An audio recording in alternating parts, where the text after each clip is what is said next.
It's April 2020. I am a depressed, burnt-out college student stuck at home after COVID just started to bring us all into lockdowns, and I was finally getting a break. I was finally getting time to start understanding who I really am, discovering parts of me that had been hidden for the past 18 years of my life. Then, TXT released a concept trailer for their next comeback, and that video changes my life. Hi, my name is Robin. I'm not good at introductions. You can probably tell this is the first one of these videos I've ever made, so please be kind to me. I've always had a desire to make something, including videos like these, but I just never really had the motivation or time, I guess. But here we are. Also, say hi to my little OC, PNG tuber, persona, I don't really know what to call it. But anyway, yeah. They're a fox, if you couldn't tell. I know they kind of look like a cat or a dog, but hey, foxes are basically just dogs with cat programming, so I guess it works. Also, feel free to give me constructive feedback on this video. Again, it's kind of the first one I've really made, so I'm still working out how to do this, so feedback is welcome. Just be nice about it, please. Anyway, onto the topic at hand. I had an idea to make a video about this ages ago, but just never really got around to finishing the script. But now that I wanted to make more video essay style videos, this was the first thing I could really think of, so I'm getting back to it.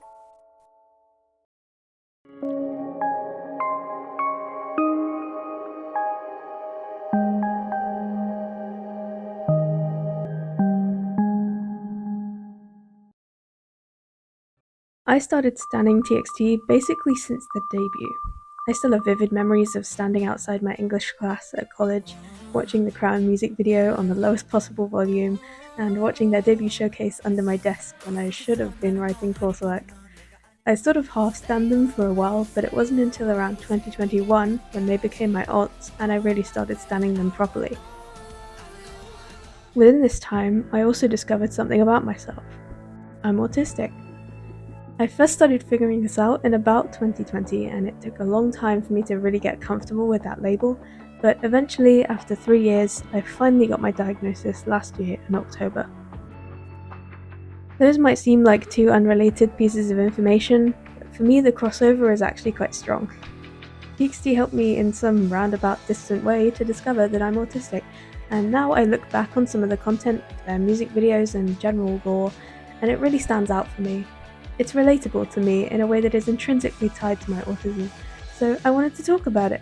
Plus TXT is a special interest for me, so I'll take any opportunity to info dump. I also want to preface before I go much further, in case anyone happens to take this out of context or jump to conclusions. This is not me diagnosing the members with autism or anything. I'm not trying to diagnose their corresponding characters within the lore. I know neither of those things are probably true. It's probably unrelated. I'll be honest, I don't know a lot about the lore. It all goes straight over my head. But this is just what I see when I watch these videos and how I interpret it through the lens of an autistic person. So if that's interesting to you, then I hope you enjoy this video. So let's start from the beginning. Straight from the outset, TXT went in heavy with their lore story. The Boy with the Horns. In their debut showcase, there was an animation with narration that basically told this story outright for us. He was surprised looking at himself in the mirror because he had horns on his head. The boy was scared. He was afraid of what people would say. So, he decided to hide himself away in a place where there was no one. At that moment, the boy disappeared into the light. The boy met another boy with wings. And finally, he smiled. The boys recognized each other, and now they are not alone anymore. I'm sure this story hits hard for a lot of people. Everyone has stories of being bullied, of feeling like a monster, feeling different. But for autistic people, I feel like this can be especially relatable. Bullying rates for autistic people are ridiculously high, and even though autism is not a visible disability, sometimes it feels like it is. Like there's some kick me sign pinned to our backs or horns on our heads. A visible target for the people around us, even if we don't understand it. The black mass swirling outwards to me is a good representation of what a meltdown can feel like. darkness exploding outwards, practically swallowing us whole. Self-isolation is also extremely common in autistic people. I mean, it makes sense, right? We struggle with socializing, it's always extremely exhausting, and when we do try, we become a target. So we might as well just hide away. Keep to ourselves. It's not worth the effort. The boy disappeared into the light. The boy met another boy with wings. And finally, he smiled. The boys recognized each other, and now they are not alone anymore. This moment really hits me in a certain way. I don't really know how to describe it. I rediscovered this frame while searching around on the internet and immediately fell in love. I have a pin with this frame in it, and it's also something I actually plan to get tattooed one day. It's so special to me. The boy with wings reaching out to the boy with horns and telling him that his horns are beautiful.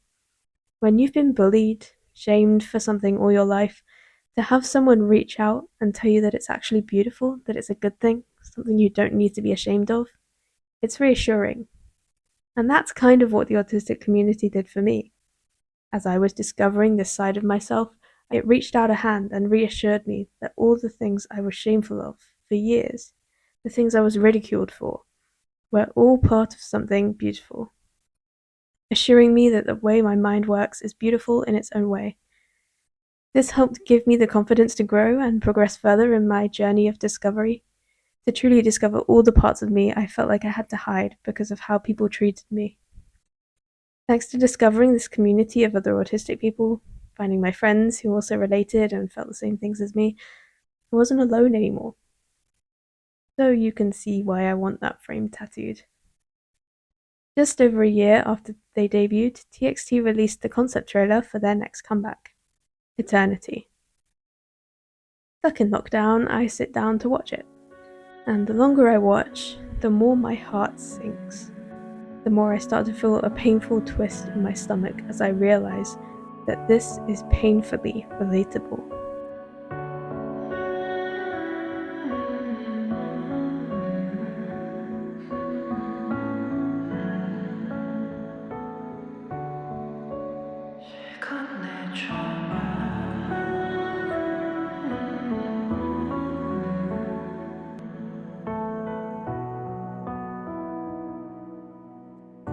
The five boys sit around a table. They talk, they're hanging out, having fun. The camera starts to slowly pan around the table and we start to notice something.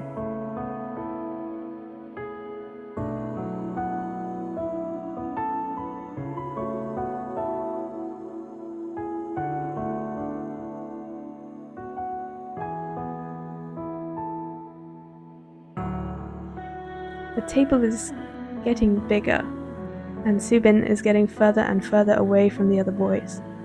He's being ignored. He's shouting out to them but getting no answer. This one moment really hurts my heart, the way he still smiles as he calls out to them. Makes me think of all the times I had to keep smiling even though I could feel the distance between me and others, making my heart twist in my chest.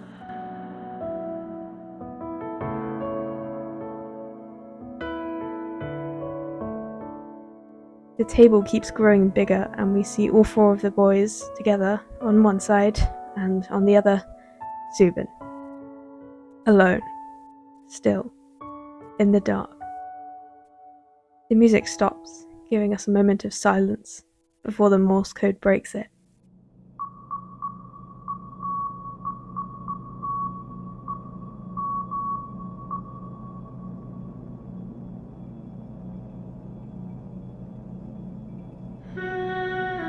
The camera pans out further and further, showing Subin alone at this huge, massive table, alone.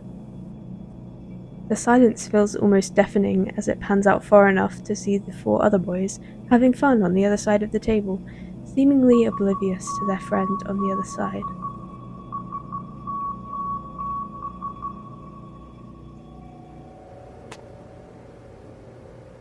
He stands up and tries to walk around the table, but as he does so, the four other boys always stay on the direct opposite side. The table seems to turn with him.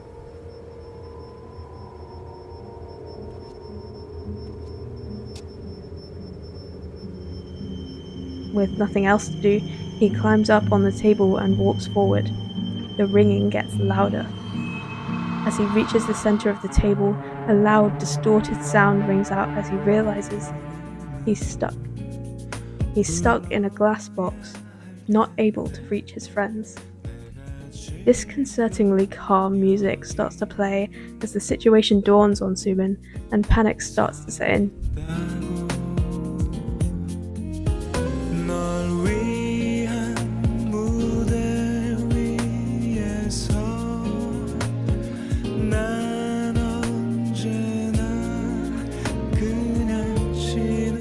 He tries again to call out to his friends, but it's not working. He shouts, cries, banging on the glass, but they're not even there anymore. He's alone, stuck in a glass box in an empty void.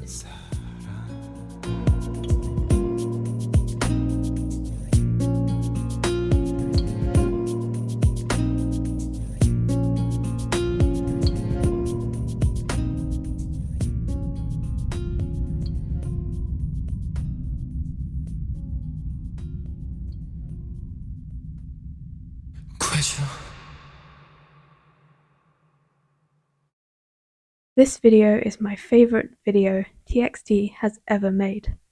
No exaggeration.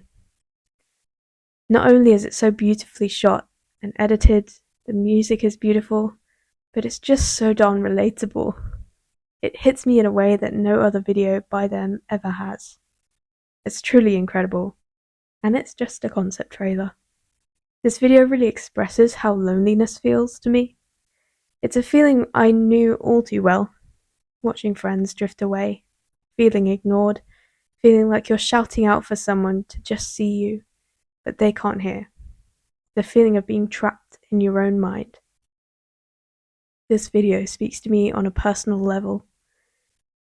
And I saw this for the first time, alone in my room, just as lockdown had started, having just been through what were two of the worst years of my life, because of that exact feeling of loneliness, of being trapped in your own head. That was all the things I'd been feeling for the past 2 years, struggling so desperately with. I tried so hard to make friends with people at college, but I just could not connect with anyone. I really tried, but in the end, I felt stuck in my own head, watching any potential friends drift away as I screamed out for them in my head. It's a gut-wrenching feeling, and one that TXT so perfectly expressed in this video. So yeah, Eternity became the first physical TXT album that I bought. A few months later, in August, came the Japanese release of Drama. The music video is of course lore-heavy and focuses around Bomgyu. It starts with the four of the boys playing basketball. Bomgyu watches from the sidelines. I can feel that painful feeling of distance as he smiles weakly like that. A half-hearted, sheepish smile of desperately trying to not let it slip that you feel left out. The ball bounces over to him, and it's like he's finally given an opportunity to join in. Time goes painfully slow as he picks up the ball and stares forward in determination. This is his chance to be seen.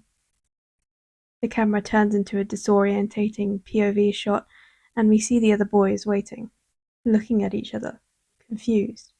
They stand silently and wait as Bomgyu eyes up the basketball hoop, ready to make the shot, to show them what he can do, to maybe, just maybe, finally be seen again, to be recognized, praised even, and he makes it. He's allowed to join in the game. He finally feels included. He can finally smile genuinely as the five of them ride on their bikes. He laughs with them, jokes with them.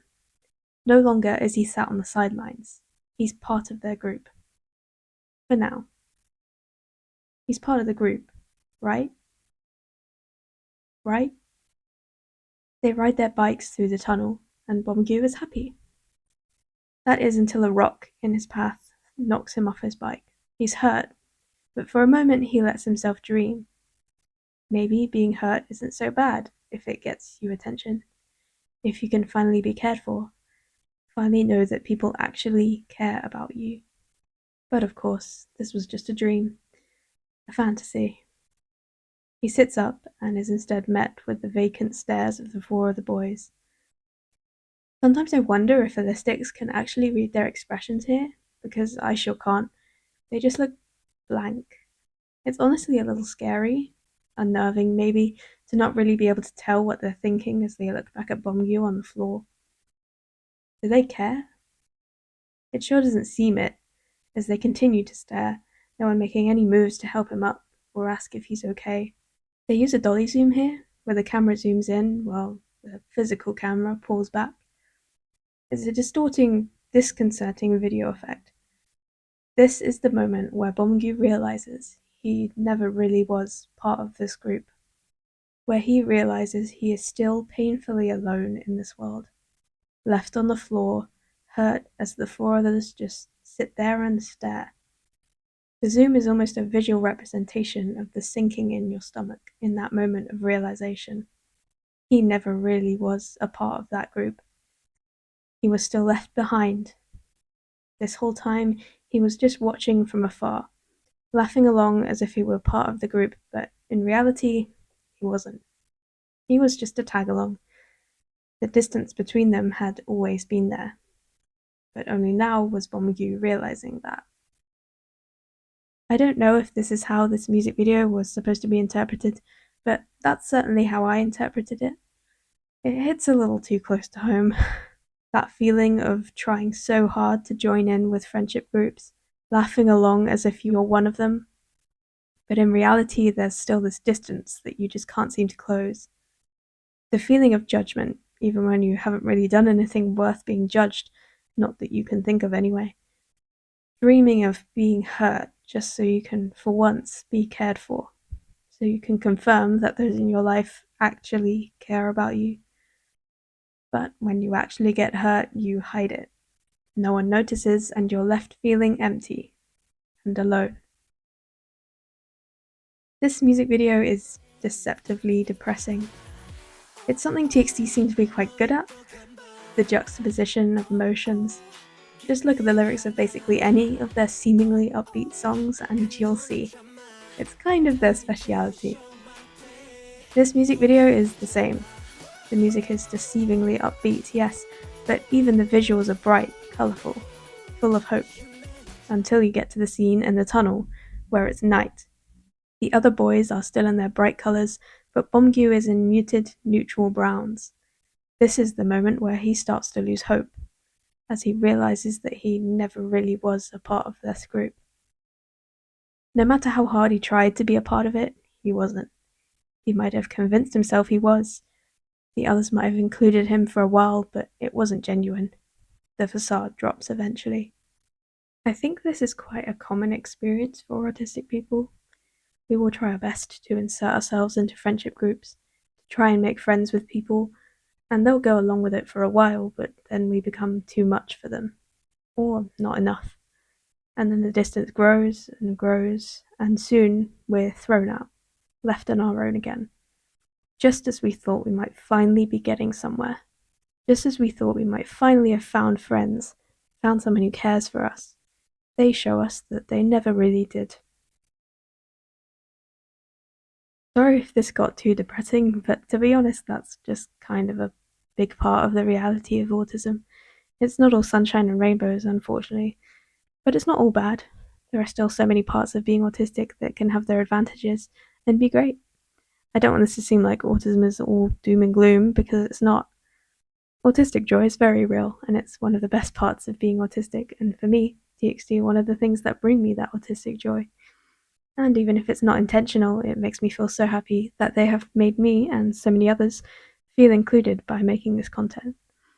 I mean, even if you're not autistic, it can still be relatable to a lot of people. So many people, autistic or not, know the feeling of being left out, of being an outsider, struggling to reach people. I think this relatability is one of the things I love about TXT. Thank you, TXT, for showing the world what it can be like to be an outsider. So I don't really know how to finish this off, but I guess I should do some kind of outro type thing. I hope this video is interesting to you, whether you're also an autistic person who can relate, or maybe you're not autistic and this helped give you a new perspective on what it can be like. Feel free to give your interpretations in the comments. Tell me about any other moments in TXT's music videos or lore content or lyrics that were relatable to you. I'd love to hear some other perspectives and have a discussion about it if you want. I would love to make more of these types of videos, but I can't really say if and when I will at this point. It depends on how busy I am and where life takes me, I suppose. I've been dealing with some kind of complicated adult stuff at the moment that is getting in the way of life a little, but depending on how that ends up, I might have some more time to make more of these.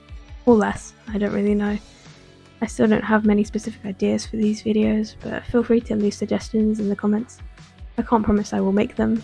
It really depends on if the topics are interesting enough to me, but there may be some ideas that spark my interest or give me inspiration for a slightly different topic. Who knows? I don't want to say the usual subscribe and like stuff. I'm not monetizing any of this right now, it's purely for fun, so do what you want. Subscribe if you want, I don't know. It doesn't have any benefit to me at this point in time. But yeah, I think that's about it, so bye. I'll see you in the next one, whenever, whatever that may be.